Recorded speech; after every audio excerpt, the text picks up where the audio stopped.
Yo les haters, aujourd'hui nouvelle vidéo sur Stranger Things. Et aujourd'hui du coup, suite à la diffusion de ces 2 derniers épisodes de la saison 4, on va parler un peu de la série phare de Netflix et on va voir ensemble pas mal de points. On va d'abord commencer par mon avis sur cette saison et sur ces épisodes finaux. D'une manière globale, je suis quand même positivement surpris par ce que Netflix a fait de cette série. Les frères Duffer avaient une idée, ils l'ont matérialisée et ils l'ont développée tout au long des différentes saisons qu'ils ont pu nous proposer. Ça c'est très très bien, je suis bien content là-dessus. Je pense que ce qui m'a touché le plus dans cette série, et comme beaucoup de viewers, c'est le fait de voir ce groupe de petits gamins qu'on a vu grandir à la fois réellement et aussi au travers de la série. Le fait de les avoir suivis très jeunes, de les voir grandir et de les voir se développer autant sur le plan physique évidemment que sur le plan psychique et émotionnel, ça nous offre vraiment une touche sentimentale et nostalgique qu'on ne retrouve pas forcément dans toutes les séries. Pour ma part, je suis vraiment méga fan de cette série parce que c'est une allégorie aux années 80 et cette allégorie, on la retrouve absolument partout dans la série, que ce soit dans les dialogues, dans les plans, dans les scènes, dans les décors. Bizarrement, quand je regarde ce genre de programme, qui reste totalement fictif, je peux pas m'empêcher de penser dans un coin de ma tête que c'était mieux avant. Alors là, je vous vois arriver à 2 km tous les extrémistes, donc on se calme.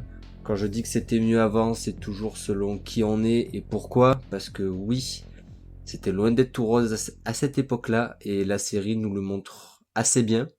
Bien que quand même assez discrète sur certains points qui auraient mérité plus de lumière, comme par exemple là, la potentielle homosexualité de Will, qui à mon avis ne sera développée que dans la saison 5 et qui sera vraiment l'ultimatum de cette fin de série.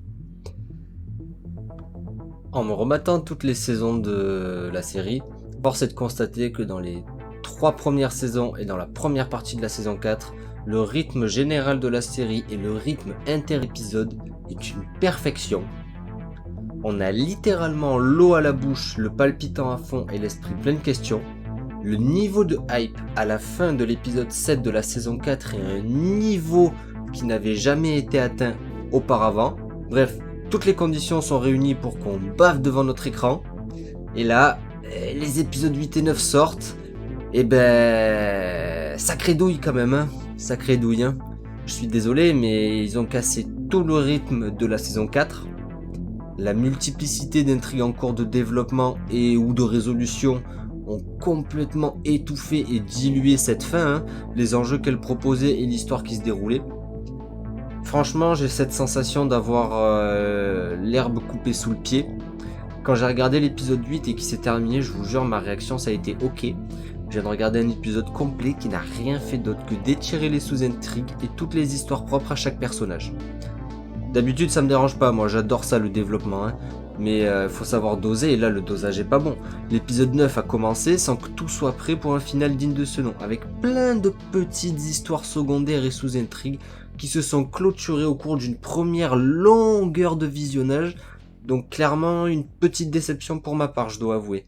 Il y a des passages qui étaient vraiment très très bons, la discussion entre Mike et Will dans la voiture à cœur semi-ouvert, la mort de papa et l'émancipation d'Eleven qui sort enfin du joug de son bourreau, autant de moments narratifs clés au bon déroulement de cette saison, mais qui sont présentés trop tardivement, d'après moi bien sûr. J'estime que ça empiète trop sur ce final. Mais bon, je dis ça, mais le final et sa conclusion sont mine de rien assez rapides, donc bon, est-ce que j'exagère pas trop en disant cela aussi ? Et maintenant, j'aimerais aborder l'histoire et le lore de la série, si on peut dire. On apprend enfin que Vecna, il était donc à l'origine de tout ce qui s'est passé depuis la saison 1, des démons gorgons jusqu'au Mind Flayer. Ok, c'était super bien amené, super bien raconté. Par contre, ça aurait mérité un peu plus de temps d'écran, parce que pour ma part, à ce moment-là, j'ai quand même eu pas mal de questions. Comment il a fait pour s'adapter au monde dans lequel il est arrivé ? Comment il a fait pour évoluer en ce qu'il est dans la série ? Combien d'univers il a visité au final ?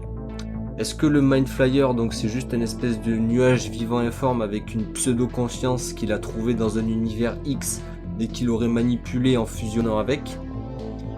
Mais comme il a pas l'air de provenir de l'Upside Down, Vecna, c'est quoi cet univers au final? C'est sa création? C'est un monde entre les mondes? Si effectivement il n'était pas dans l'Upside Down, comment il a fait pour arriver dans cet univers-là spécifiquement? Ok, on nous dit que c'est Eleven, qu'il a ouvert des portes ou des chemins, qu'il a pu remonter quand il s'est fait transporter dans ce nouvel univers. Mais bon, c'est pas dans tous les épisodes de la série qu'elle a envoyé des attaques d'un niveau de puissance aussi dingue que ce qu'elle a fait au début de la saison. Donc ça me paraît un petit peu tiré par les cheveux. Un autre point que j'aurais souhaité aborder, c'est quoi ce flash forward à la fin là? On est passé d'un combat de ouf en mode tension épique à un écran noir et un saut de 48 heures dans le temps. Je vais être transparent, ce flash forward pour moi c'est la conséquence de toutes ces sous-intrigues séparées, éloignées les unes des autres, qui se passent un peu tout en même temps, et le seul but de ce flash forward c'est de enfin pouvoir réunir tous les personnages au même endroit, au même moment. Dommage que la réunion s'opère après la guerre, comme on dit. Ok, ça annonce du très lourd pour la saison 5, mais bon, cette saison 4, elle s'est diluée dans ce volume d'intrigue trop important et par ces distances géographiques aberrantes qui ont été mises en place, complètement. Ce que j'appréhende un peu, c'est le fait que Stranger Things, ce soit une des licences phares de Netflix. Et quand je vois ce qu'ils ont fait à leur ancienne licence vache à lait, alias la Casa de Papel, je pense qu'il y a de quoi avoir un peu peur, même si on est sur deux genres complètement différents. Quand je vois comment ils ont commencé à exagérer sur le marketing de la même façon que cela avait été fait pour la Casa de Papel, j'appréhende x2 si on peut dire. Et là je fais notamment référence aux morts de la saison 4, et notamment de la partie 2, qui nous ont été vendus comme nombreux, tristes, etc. Bon, au final, faut se calmer quand même, parce qu'il y a 3 personnes qui sont mortes. Le Dr Brenner, l'ultime méchant pour Eleven, j'ai envie de dire, et Jim Munson et Jason Carver.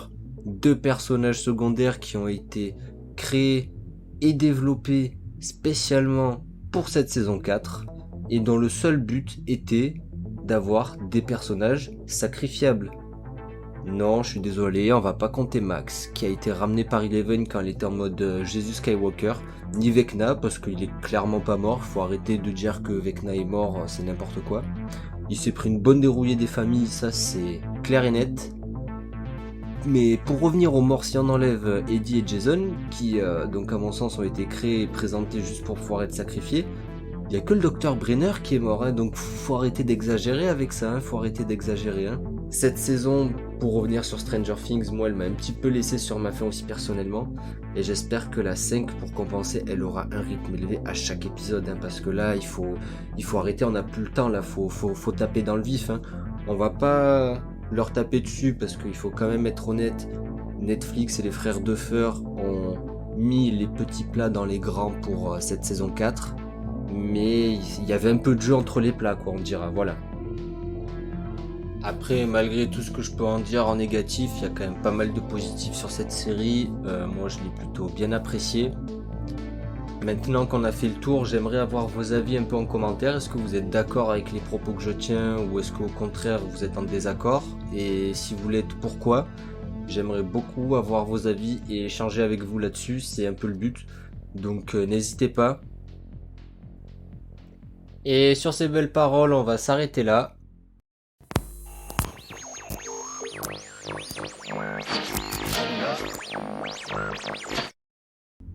Si vous avez apprécié la vidéo, un petit pouce bleu, un petit commentaire, vous cliquez sur la cloche. Et je vous dis à très bientôt les haters.